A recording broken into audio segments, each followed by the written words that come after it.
धनुपुर में गूंज रही युवा पंचायत क्रांति, सचिन तिवारी का विकास मॉडल और युवाओं को बड़ा संदेश।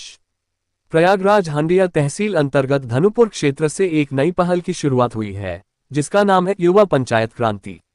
धनुपुर के युवा नेता सचिन तिवारी ने इस अभियान के माध्यम से पंचायत चुनावों में युवाओं की भागीदारी बढ़ाने का आह्वान किया है। सचिन तिवारी का कहना है कि अब समय आ गया है जब युवा केवल दर्शक न बने, बल्कि चुनाव लड़कर जिम्मेदारी संभालें और व्यवस्था परिवर्तन की दिशा में ठोस कदम उठाएं। उनका उद्देश्य है कि पंचायत स्तर पर नई सोच और नई ऊर्जा के साथ विकास की गति को तेज किया जाए। उन्होंने सर्वश्रेष्ठ धनुपुर का सपना भी सामने रखा है, जिसे 5 प्रमुख खंडों में बांटकर कार्य करने की योजना बनाई गई है, जैसे स्वच्छ धनुपुर, स्वस्थ धनुपुर और अन्य विकास आधारित आयाम। उनका मानना है कि योजनाबद्ध तरीके से काम किया जाए तो धनुपुर को एक आदर्श ब्लॉक बनाया जा सकता है। सचिन तिवारी ने यह भी कहा कि युवा केवल समस्याओं को गिनाने तक सीमित न रहें, बल्कि ब्लॉक स्तर पर सत्ता में आकर उनका समाधान भी सुनिश्चित करें। उन्होंने मतदाताओं से अपील की है कि वे अपने जनप्रतिनिधियों से विकास कार्यों पर सवाल पूछें और सोच समझकर अपने मत का प्रयोग करें। साथ ही उन्होंने स्थानीय रोजगार पर विशेष जोर देते हुए कहा कि युवाओं को शहरों की ओर पलायन करने के बजाय खेती और स्थानीय व्यवसायों को मजबूत करना चाहिए, ताकि क्षेत्र आर्थिक रूप से आत्मनिर्भर और समृद्ध बन सके।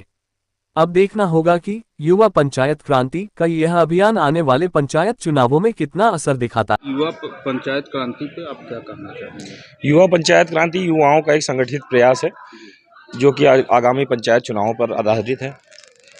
आगामी पंचायत चुनावों में हम ये कह रहे हैं कि जितने भी युवा हमारे क्षेत्र में हैं, जिनको चुनाव लड़ना है या जिम्मेदारी उठानी है, जो समस्याएं हैं वो खाली समस्या ना रह जाएं, उनका निवारण भी किया जाए ब्लॉक में बैठ करके। और इस क्रांति के अंतर्गत हमने एक सर्वश्रेष्ठ धनुपुर का प्रयास जारी किया है, जिसके अंदर हमने धनुपुर को 5 खंडों में बांटा है। स्वच्छ धनुपुर, स्वस्थ धनुपुर, ऐसे करके 5 जो है खंड हैं। तो धनुपुर का हर तरफ से जो विकास हो पाएगा संभव, वो युवा पंचायत क्रांति करेगी, ताकि जो युवा हर चीज़ में समस्या ढूंढते हैं, निकालते हैं, कहते हैं कि ये चीज़ गड़बड़ है, ये नहीं हो पा रही, वो नहीं हो पा रही है, तो ये अब कहने का मौका नहीं है, अब कुछ करने का मौका है। तो युवा जब तक आगे आएंगे नहीं, चुनाव लड़ेंगे नहीं, या अपने क्षेत्र की समस्याओं को अपने जनप्रतिनिधियों तक पहुँचाएंगे नहीं, तब तक समस्याएँ जो है उनका निवारण होने वाला नहीं है। तो यही प्रयास युवा पंचायत क्रांति का चल रहा है। हम लोग जा के जनसंपर्क कर रहे हैं, एक विचार पत्र जारी किए हैं युवा पंचायत क्रांति का सर्वश्रेष्ठ धनुपुर के अंदर, और वो लोगों तक पहुंचा रहे हैं और कह रहे हैं कि इस बार आपके जो भी प्रतिनिधि आपसे वोट मांगने आएंगे, इनमें से आप अपनी समस्याएं पढ़िए, जानिए और उनसे सवाल पूछिए कि इस पर आप कुछ कर पाएंगे या नहीं कर पाएंगे।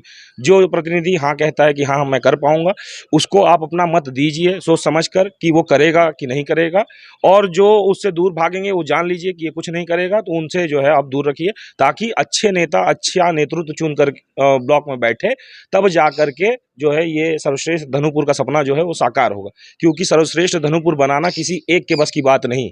लोग कहते हैं कि आप प्रमुखी के चुनाव के लिए आए हैं तो आपने ये प्रयास जो है जारी किया है, लेकिन ऐसी बात नहीं। पंचायत हमारी जड़ है, तो ये पंचायत स्तर पे जो है शुरुआत हो, इस वजह से ये प्रयास अभी जारी किया गया। आगामी चुनाव आने वाले हैं, तो जनता के कान भी खड़े हैं। अगर आज कोई बात कही जाएगी तो जनता भी सुनेगी उस चीज़ को। अगर यही मैं 2 साल 3 साल पहले से कहूँ तो कोई नहीं सुनने वाला, लोगों को ये लगेगा कि बस ये तो ऐसे ही बोल रहे हैं। तो यही सबको मद्देनजर रखते हुए हमने ये प्रयास अभी जारी किया है, और कह रहे हैं हमारे जैसे युवा आए ब्लॉक में बैठे, ताकि जो है संगठित होकर के मिलजुल करके धनुपुर का विकास संभव किया जाए और सर्वश्रेष्ठ धनुपुर का सपना साकार किया जाए। मैं सचिन तिवारी, धनुपुर नाम है मेरा, धनुपुर खास ग्राम सभा है मेरा, यही क्षेत्र का रहने वाला हूँ। व्यापारी हूँ, व्यवसायी हूँ, लखनऊ से लेकर मुंबई तक, दिल्ली तक सब जगह व्यापार व्यवसाय है। तो ये पंचायत आपने अच्छा पूछ लिया, ये क्रांति चालू होने का जो मतलब है वो यहीं से शुरू हुई कि लोग मुझसे कहते हैं कि कोई ना कोई नौकरी आप दिलाइए, क्योंकि आप अब अच्छे उसमें हो गए हैं। तो मैं उनको कहता हूँ कि मेरी एक सीमा है, मैं कहाँ तक आपको नौकरी दिला पाऊंगा। अगर आप सबको रोजगार करना है, मुझे आप सबको जो है समृद्ध और ताकतवर बनाना है, तो इसके लिए आप सबको संगठित होकर एक प्रयास करना पड़ेगा, ताकि धनुपुर में ही रह करके खेती हो गया जैसे, उसको मजबूत करके आप सब लोग सशक्त बनिए, मजबूत बनिए, ताकि सरकार के भरोसे मत रहिए, किसी के भरोसे मत रहिए कोई आपको शहर में ले जाके नौकरी दे। आप लोग यहीं कमाइए, यहीं धमाइए और यहीं रहिए, ताकि क्षेत्र का जो है विकास हो और युवा यहाँ क्षेत्र में बने रहें। क्योंकि जो परिस्थिति चल रही है उस अनुसार आने वाले 10 सालों में युवा जो है क्षेत्र में दिखेगा ही नहीं, खाली बूढ़े बूढ़े लोग रह जाएंगे।